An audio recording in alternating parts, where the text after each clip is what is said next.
ताणं नमो सिद्धाणं नमो ऐरीयाणं नमो पच्छायाणं नमो रोहि सभ्यसाहुणं आदि व्याधि को हरने वाले आदिनाथ स्वामी धर्म सिद्ध को करने वाले आदिनाथ स्वामी ओम ह्रीं हरिं आदिस्वराय नमो निरंतर हो मेरा अंतिम मरण समाधि तेरे दर पर हो तेरी छत्र छाया भगवत मेरे सिर पर हो मेरा अंतिम मरण समाधि तेरे दर पर हो। देवादिव चित्तवृत्ति प्रार्थना भगवान की मुंडई की आराधना भगवान की आचार्य विराग सागर जी महाराज की आचार्य विश्व सागर जी महाराज की आचार्य विभव सागर जी महाराज की आर्यकमल सिद्ध श्री माता जी की अहिंसा में विश्व धर्म की वंदनीय आर्यका संघ की एक बार की बात है कि जैसे आप लोग श्रावक हो ना तो हमारे पास दर्शन करने के लिए आते हो, ऐसे ही एक नगर में एक साधु संत विराजमान थे। तो उनके दर्शनार्थ एक युवक गया। जैसे ही युवक उनके पास गया और महाराज जी के पास थोड़ा देर बैठा तो महाराज जी ने उसको कहा कि तुम एक नियम ले लो। क्या नियम ले लो? अब महाराज जी ने जैसे ही उससे नियम की बात कही तो उसके तो हाव चेंज हो गए कि अब क्या पता माता जी महाराज जी कैसा नियम दे देंगे, कौन सा नियम नहीं दे देंगे। अब वो टेंशन में पड़ गया। अब तब महाराज जी से पूछा उसने कि महाराज जी कौन सा नियम? तो महाराज जी ने कहा कि तुमको नित्य प्रतिदिन क्या करना है? देव दर्शन करना है। तो वह श्रावक बोला कि महाराज जी मैं ये नियम नहीं ले सकता हूँ। महाराज जी बोला क्यों नहीं ले सकते हो? तो आज तक की जो आप लोगों की रहती ना व्यस्त रहो कि मैं महाराज जी स्कूल जाता हूँ उसी समय पर तो मैं मंदिर नहीं आ सकता हूँ। कहते हैं जिसको जो कार्य नहीं करना होता है ना उसके लिए वो 100 बहाने बना लेता है। वैसे ही महाराज जी ने बोला कि मंदिर आना है तो वो कहता नहीं आऊंगा महाराज जी, मेरे को और कोई सा नियम दे दो। तो वह महाराज जी कहते हैं कोई बात नहीं, इतना सा करना कि मंदिर में आना और भगवान को देखना और चले जाना। वो तब भी राजी थी कि मैं तो ये नियम ले ही नहीं सकता हूँ। तो महाराज जी ने कहा ठीक है तुम ये नियम नहीं ले सकते हो तो कोई बात नहीं, दूसरा नियम ले लो। तो वो कहता ठीक है महाराज जी मैं दूसरा नियम आप बताओ मैं ले लूंगा। महाराज जी ने कहा कि तुम तब ये नियम नहीं ले सकते हो कि मैं मंदिर आऊंगा, तो आप ये नियम ले लो कि मंदिर नहीं आऊंगा। अब वह कहते महाराज जी मैं ये नियम भी आपका नहीं ले सकता हूँ। अब महाराज जी ने पूछा कि तब तुम ये नियम भी नहीं ले सकते हो कि मैं मंदिर आऊंगा और ये नियम भी नहीं ले सकते हो कि मैं मंदिर नहीं आऊंगा, तो बताओ भैया तुम कौन सा नियम ले सकते हो? तो तुम ही बता दो। अब जब कोई अपनी बात नहीं मानता तो पर ये तो बस है भैया तुमको जो समझ में आता फिर वैसा कर लो। महाराज जी ने भी कहा मगर वो श्रावक के तो नहीं महाराज जी आप जो नियम दोगे मैं वो ले लूंगा। तो फिर उसने महाराज जी ने पूछा कि तुम ये नियम क्यों नहीं ले सकते हो कि मैं मंदिर नहीं आऊंगा, तब तुम ये भी नियम नहीं ले रहे हो कि मैं मंदिर आऊंगा। तो वह कहता महाराज जी से कि महाराज जी मैं कभी काल जब आपके इधर भोजन होता है ना मंदिर में मैं उस दिन तो मंदिर आ ही जाता हूँ और क्यों नहीं आऊंगा उस दिन तो मेरा ही फायदा रहता है ना कि सब प्रकार का भोजन मिलता है और सब प्रकार के दोस्त मेरे मिल जाते हैं और पर्वों के दिन में विशेष में आ जाता हूँ भक्ति करने के लिए। आप लोग भी आते हो ना, जब नृत्य होता है तब तक प्रवचन करते हैं तब तक कोई नहीं आता है और जैसे ही रात के 8 बजे और पता पड़ा कि आरती होने वाली है और नृत्य होंगे, अब संगीत में नृत्य होंगे तो सब कोई क्या करते हैं नवयुवक पूरे और वृद्ध भी सब आ जाते हैं। और तब तक भैया जी या कोई भी, क्योंकि दशरक्षण में तो प्रवचन चलते ही हैं, तो तब तक क्या रहेगी, कोई भी नहीं आएगा। और वैसे ही उधर उसने भी कहा कि हमारे इधर पर्वों में अच्छे से मनाते हैं तो उसमें हमको आ जाते हैं। अब देखना भाभीयों की आदत रहती है बच्चों को तब तक पाठशाला नहीं पहुंचाते तब तक कोई कार्यक्रम ना हो, और कार्यक्रम होगा तो उसके 2 दिन पहले से आप लोग सबको अपने अपने बच्चों को पहुंचाने रखते हैं। और अगर कोई ने उस बच्ची को पाठशाला में भाग लेने से इनकार कर दिया, अब देखो उसकी खैर नहीं। देखो ये तो पक्षपात करते हैं, जो वो उसका देखना अध्यक्ष का मोड़ा है ना, इसलिए उसको डांस करवा रहे हैं। पता है कि क्यों नहीं करवा रहे हैं, क्योंकि हमारा बेटा हर दिन का एक मंदिर नहीं आता है, उसको कुछ भी अभी तक मालूम नहीं है, मगर हमारे बेटे को भी डांस में भाग लो, नृत्य में या नाटक में भाग लो। और अगर नहीं देता है तो फिर वो क्या करती है, माँ लड़ाई करती है। बस ये तो अपन दूसरे दिखाने के लिए कि हमारा बेटा भी कितना होशियार है, उसको भी सब आता है, ये करते हैं ना आप लोग। कि हमारे बेटे को मायाचारी करते हैं, 2 दिन पहले से तो पहुंचाएंगे और 2 दिन बाद बंद कर देंगे। ये भी नहीं देता पक्के कि आपके नाटक रहने के बाद आपका बेटा हर दिन का मंदिर आएगा, क्या नहीं आएगा। तब तक गिफ्ट मिलता है, तब तक वो मंदिर में आएंगे, और गिफ्ट मिलना बंद हुआ उस दिन से भी बेटा भी मंदिर में आना बंद हो जाता है, क्योंकि आपको गिफ्ट की तो कीमत पता है ना।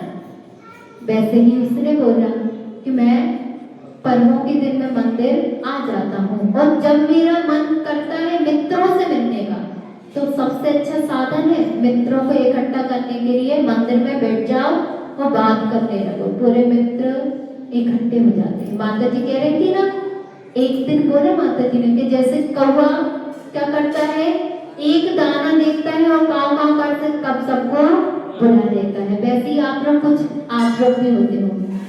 एक जना अगर चुगली करने बैठा तो सबको ही कौवे की तरह आके और चुगली करना स्टार्ट कर देते हो। बस ये आपकी कौवा वृत्ति किस काम के लिए छोड़ दो आप लोग, क्या करते हो आप लोग, चुगली करना छोड़ दो कौवे की तरह। कौवा काम काम करता और एक को बुलाता है, दूसरे को बुलाता है, फिर तीसरा आ जाता है, और आप लोग भी तो यही करते हो ना। बस ये करना छोड़ दो।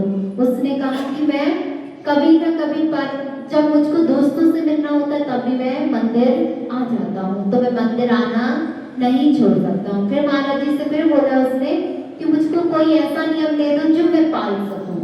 अब महाराज जी ने बोला तब तुम ये नियम भी नहीं रह सकते हो, तो ये नियम ले लो कि तुम्हारे घर के सामने जिसका घर हो उसके दर्शन किए बिना तुम कोई भी कार्य का आरंभ नहीं करोगे। अब उसने कहा ठीक है। अब महाराज जी ने पूछा तुम्हारे घर के सामने कौन का घर है, तो कहता कुम्हार का घर। कुम्हार पता है ना कौन होता है, मिट्टी का घड़ा बनाता है। और उसने कहा ठीक है, मैं कुम्हार के दर्शन तो हर दिन का कर रही हूँ, क्योंकि मैं खिड़की खोलता हूँ सबसे पहले कौन दिखता है मुझको, कुम्हार घड़ा बनाते हुए दिख जाता है। उसने कहा ठीक है महाराज जी, मैं ये नियम आपका पाल लूंगा। अब उसको ऐसे नियम पालते पालते 2-3 साल हो गए, उसका नियम में कोई भी त्रुटि नहीं हुई, एक दिन भी उसका नियम नहीं टूटा। अब उसकी आदत बन गई। क्या आदत हो गई कि सबसे पहले उठा और खिड़की खोली और कुम्हार का मुख देखा। अब एक दिन की बात है कि कुम्हार और कुम्हारन की दोनों की लड़ाई हो गई। अब जैसे ही कुम्हार और कुम्हारन की लड़ाई हुई तो कुम्हार अपना गधे को लेकर और मिट्टी लेने के लिए खेत पर निकल गया। अब जैसे ही खेत पर निकला और उस दिन वो कुछ कारणवश उसको लड़का जो था रेत उठा। अब जैसे ही रेत उठा और उसने खिड़की खोली और कुम्हार के दर्शन चाहे। अब जैसे ही कुम्हार के दर्शन करना चाहा तो वह कुम्हार तो उधर था ही नहीं। अब वो आकर व्याकुल हो गया कि कुम्हार तो भैया दिख ही नहीं रहा, मैं उसके दर्शन बिना काम कैसे चालू करूं। तो वह उसके घर पर पहुंच गया। किसके घर पे, कुम्हार के। अब कुम्हारन से पूछता कि आपके पतिदेव कहाँ हैं, तो वह कुम्हार क्या उत्तर देगी, जो तो आग बबूला हो रही थी गुस्से में, अब लड़ाई करके तो गए हैं पतिदेव।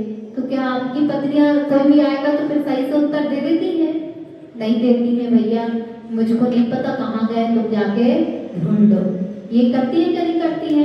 वैसे उसने कहा तो उसका बेटा था कुमार का, तो कुमार के बेटे से पूछा भैया तुम बता दो तुम्हारे पिताजी कहाँ गए हैं? तो वह कहता मम्मी और पापा की लड़ाई हो गई इसलिए वो खेत पर चले गए हैं। तो वह कहता ठीक है मैं खेत पे जाकर उसको देख आता हूँ, खेत भी पास में है। अब जैसे ही वो खेत पर गया वो कुमार क्या कर रहा था, मिट्टी को खोद रहा था। वो जैसे ही खोदते खोदते उसमें से एक घड़ा निकला, और जैसे ही घड़ा निकला और जो बेटा गया था उसने कहा मैंने तो देख लिया। अब उसने क्या देखा था ये कुमार को नहीं पता, मगर उसने क्या कहा मैंने तो देख लिया। और कुमार के हाथ में क्या था, घड़ा। कुमार ने घड़ा छोड़ा और वो बेटा ने कहा और वो पीछे बढ़कर आने लगा। जैसे ही वापिस हुआ तो वह कुमार पीछे से चिल्लाता भैया क्या देख लिया, थोड़ा सा बताओ तो।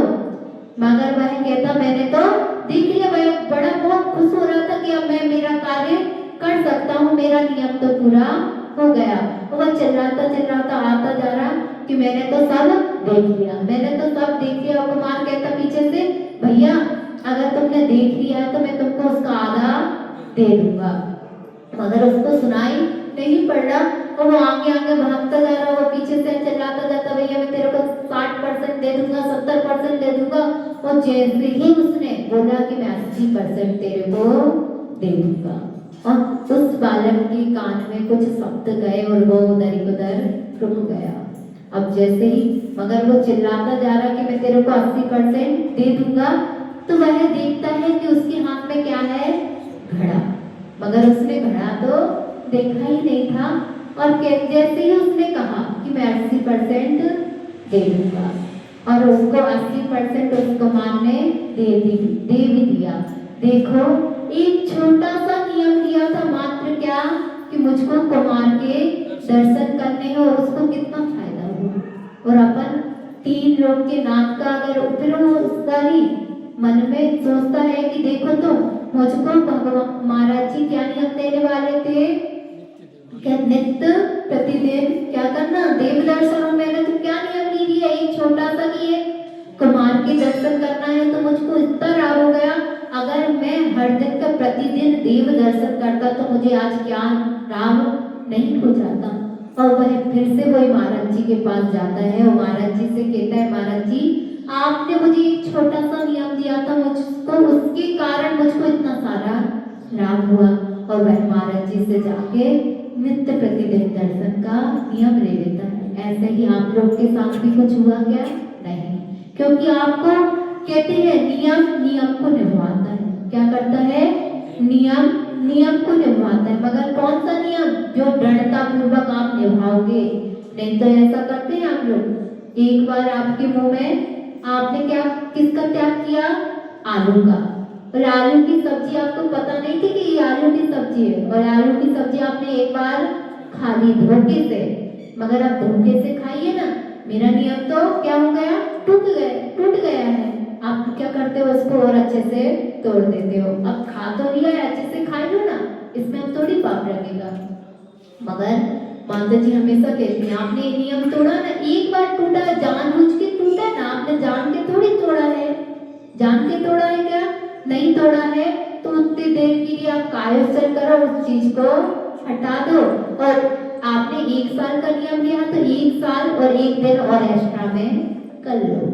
मगर उस नियम को फिर पूरी तरह आप लोग क्या कर देते हो? तोड़ देते हो ना। इसलिए कभी भी जानबूझकर अगर आपका नियम टूटा है तो उसको आपको क्या लगेगा? पाप लगेगा, है ना। अगर जानबूझ के आप नियम तोड़ रहे हो, आपको पता भी पड़ गया है कि मेरा नियम ये टूट गया है, उसके बाद भी आप उसी को गलती को करते जाते हो तो आपको पाप लगेगा। और जिस चीज का आपको पता नहीं है उसका पाप लगेगा कि आपको नहीं लगेगा। इसलिए छोटे छोटे नियम हमेशा लेना चाहिए। बोल महावीर भगवान की